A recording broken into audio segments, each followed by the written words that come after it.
Welcome to the deep dive. So you've brought us a really interesting stack of sources today. We're diving into, well, something that feels often overlooked, doesn't it? Yeah. The whole world of using natural methods for peak performance. That's exactly right. Yeah, instead of looking for, synthetic shortcuts or quick fixes, this material really digs into nature's own pathways.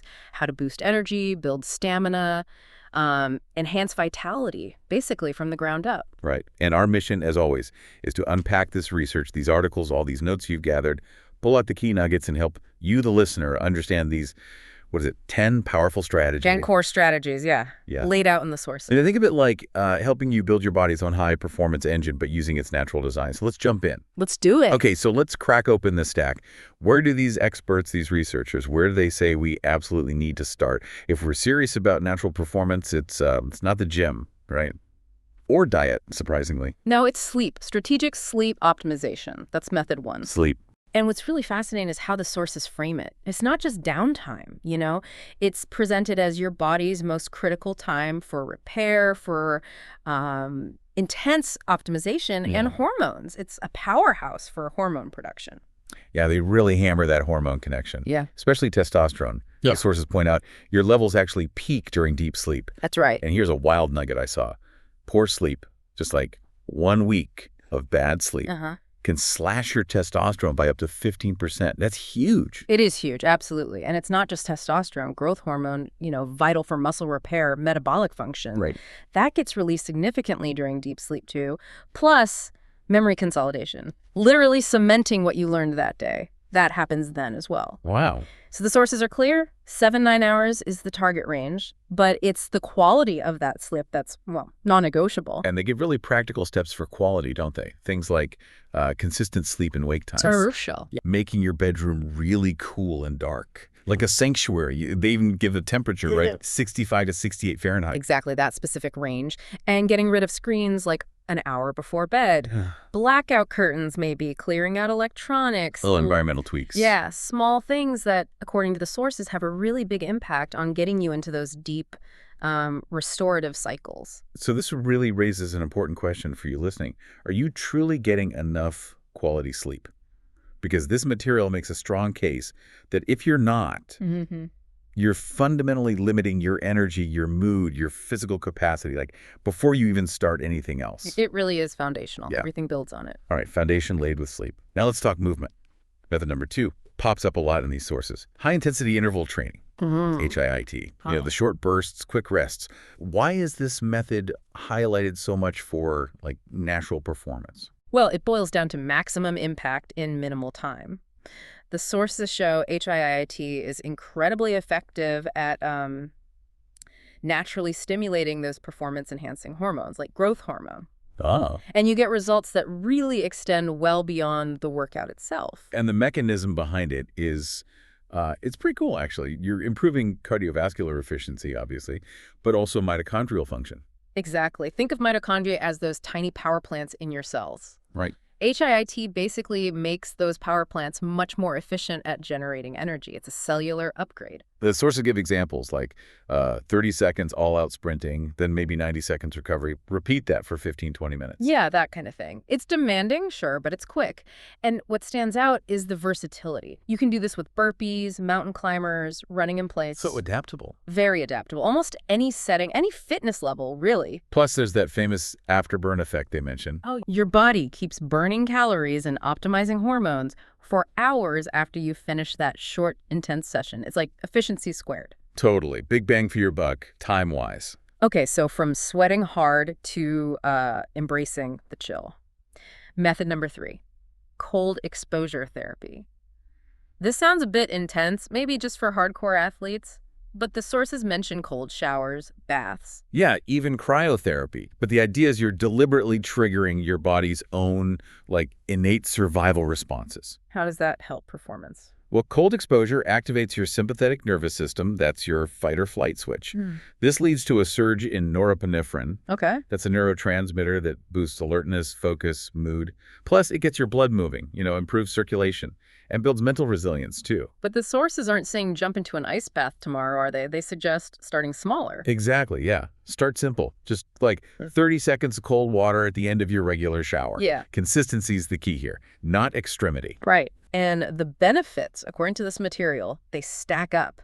Better alertness, maybe an increase in brown fat, that's the metabolically active fat. Interesting. A release of feel-good endorphins, reduced inflammation, and even faster recovery, especially for muscle soreness after workouts. Okay, so we've got sleep optimized, challenge the body with HIIT and cold. What about the internal landscape? Method 4 is all about stress management and meditation. The sources are pretty clear. Chronic stress is a major performance killer. Yeah, if you connect this back, chronic stress keeps cortisol, the stress hormone, elevated. Right. And high cortisol, well, it's the enemy of testosterone. It clouds your thinking, drains your energy. It's a huge drag on performance. So effective stress management isn't just like a nice to have. These sources present it as essential. Absolutely essential for peak function. And they point to meditation as a really powerful tool. Even just 10-15 minutes a day, they say, can significantly lower cortisol levels and clear that mental fog, improve focus. Mindfulness is also highlighted. How does mindfulness fit in? It helps you actively regulate your nervous system, shifting from that stressed out, high alert state to a calmer, more centered one. It gives you more control. And the sources mention other techniques too, right? Like deep breathing, progressive muscle relaxation. Yeah, simple deep breathing exercises, progressive muscle relaxation, even walking meditation. The key takeaway really is finding practices that resonate with you, things you can actually stick with consistently to build that resilience against stress. Makes sense. Okay, moving from mind and stress to fuel and function. Method 5 brings us to nitric oxide boosting foods. Sounds a bit technical. What's the deal with nitric oxide? Well, nitric oxide, or NO, is absolutely vital for vasodilation, Meaning? widening of your blood vessels. So better circulation, more efficient oxygen delivery to your muscles, your brain, better nutrient transport.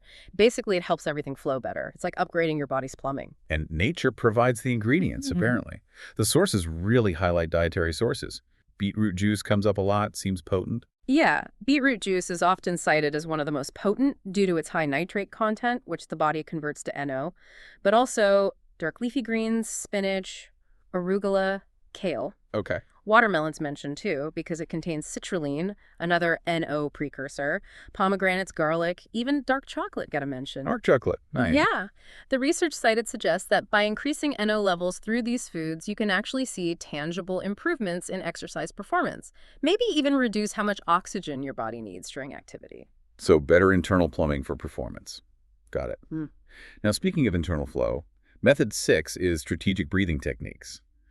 We all breathe, obviously, but the sources suggest most of us aren't doing it efficiently, and that optimizing it is a performance hack. Exactly. It seems so basic, but conscious controlled breathing is a powerful lever we often neglect. It can optimize oxygen exchange, impact your nervous system directly, manage stress, sharpen focus. It's fundamental. They detail several techniques in the material, like the 4-7-8 method. Inhale 4, hold 7, exhale 8.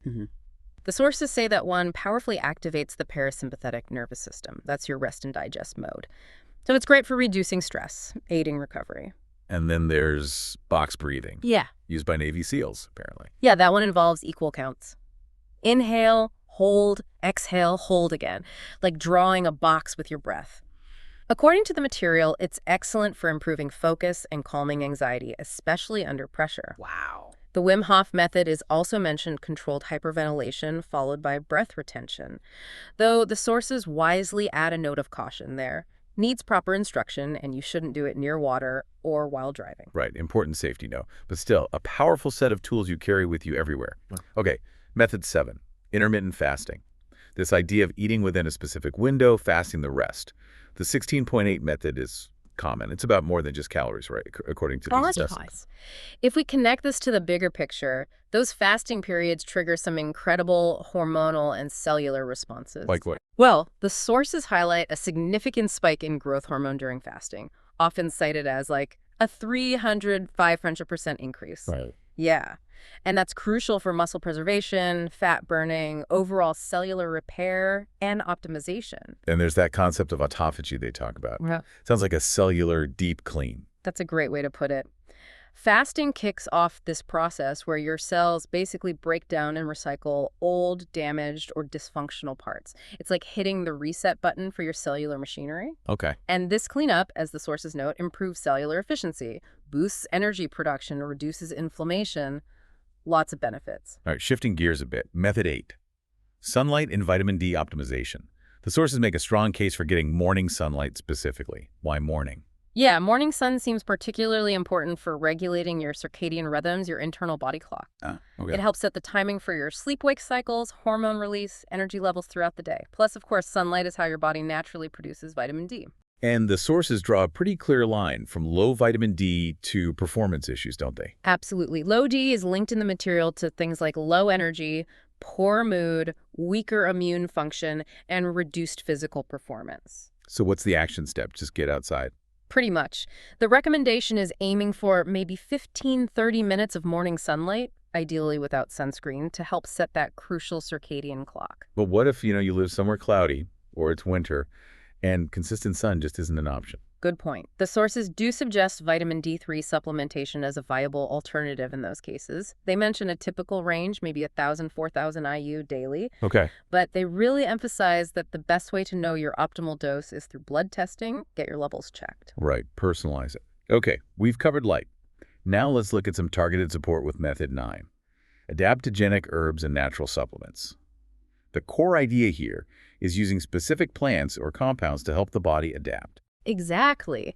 Adaptogens are this fascinating class of herbs, sometimes mushrooms, that help your body resist and cope better with stress, whether it's physical stress, chemical, biological. They help normalize things and improve resilience. And the sources list some specific examples. They do. Ashwagandha comes up frequently. It's noted for potentially reducing cortisol, maybe improving strength and vitality. Rhodiola rosea is another one, highlighted for potentially enhancing mental performance and fighting fatigue, especially when you're under pressure. Okay. Any others? Tongkat Ali is mentioned for its potential role in supporting healthy testosterone levels and boosting energy. And maca root is included too, often linked traditionally to stamina and vitality. Now, the sources make a really crucial point here about quality, right? Hugely important, yeah. They stress looking for standardized extracts, making sure the manufacturer is reputable, and ideally finding products that have been third-party tested for purity and potency. You want to know what you're actually getting. Good advice. Yeah. And they also point out that certain natural supplements, maybe like concentrated beetroot extract or L-citrulline, circling back to nitric oxide, Right. can offer convenient support and work synergistically with the body's own processes. Yeah. It's about targeted support where needed. Exactly. Filling gaps or providing a specific functional boost based on what the science suggests. Okay, and finally, wrapping up our 10 methods. Method 10, hydration and electrolyte balance. This seems so basic, almost too simple.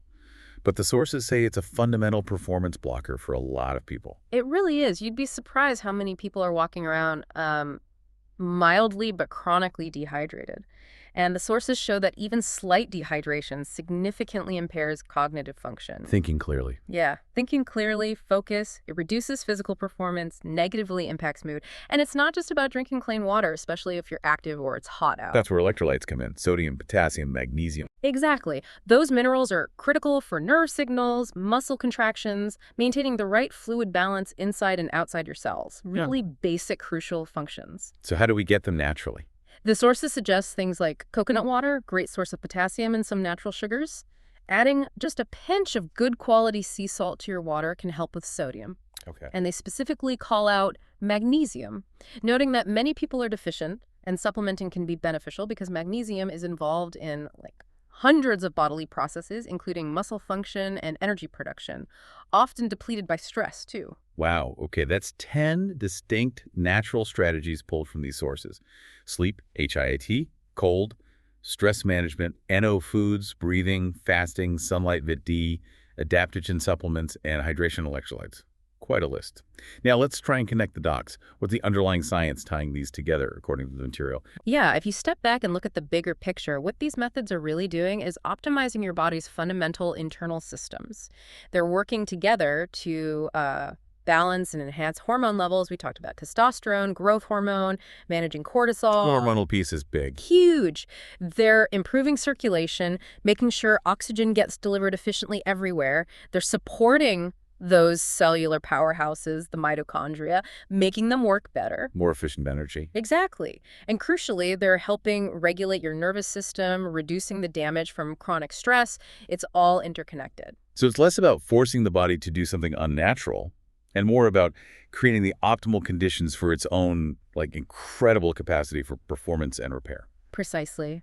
They often work together synergistically, too. You improve sleep. That helps regulate hormones, which improves stress resilience, which then supports better recovery from, say, HIT. It goes a positive feedback loop. So with these 10 pathways unearthed from the sources, how does someone listening actually start putting this into practice? The material seems to emphasize consistency and, maybe more importantly, personalization. Yeah, and this brings up that important question for you listening. Where do you start? Trying to do all 10 tomorrow would probably be overwhelming and unsustainable. For sure. So the sources wisely suggest picking just maybe 2 or 3 strategies that really resonate with you right now, things that feel achievable and fit into your current life. Start small. Build that consistency first. Master those, then gradually add more as you feel comfortable. Don't try to, boil the ocean. And tracking progress seems key too. Yeah, the sources strongly recommend paying attention. Track objective things like your energy levels through the day, how well you slept, how you feel during workouts, after workouts, your overall mood. So you can see what's actually working for you. Exactly, because it helps you figure out what works best for your unique biology, your situation. It's not one size fits all. So the big takeaway from this whole stack seems to be these are natural, sustainable methods. They're focused on long-term foundational benefits, not magic overnight fixes. No quick fixes here. It's about supporting your body's natural capacity for incredible performance, but it happens over time with consistency. Patience and consistency. It's about learning to listen to your body's responses. Yeah, your body has this amazing inherent capacity for adaptation and improvement. You just need to provide it with the right environment, the right signals. Okay, so we've taken a real deep dive today into these 10 natural pathways highlighted in your sources. We covered sleep optimization, HIIT, cold exposure, stress management, nitric oxide foods, strategic breathing, intermittent fasting, sunlight and vitamin D, adaptogens and supplements, and foundational hydration with electrolytes. Phew, quite a journey. And the core message distilled from all that material is pretty clear, I think. Unlocking peak natural performance. It isn't necessarily about complex biohacks or, expensive synthetic stuff. It's more about consistently applying these relatively simple, evidence-based strategies that optimize your body's own powerful capabilities, building resilience and efficiency from the inside out. So for everyone listening, listen to your body, track what works for you, and trust the process. Small, consistent steps can lead to really significant, sustainable gains in performance. And maybe leave you with this thought, building on that theme of consistency and personalization from the sources. What single small step from this deep dive could you maybe start with today? Something that might unlock a surprising boost in your performance tomorrow.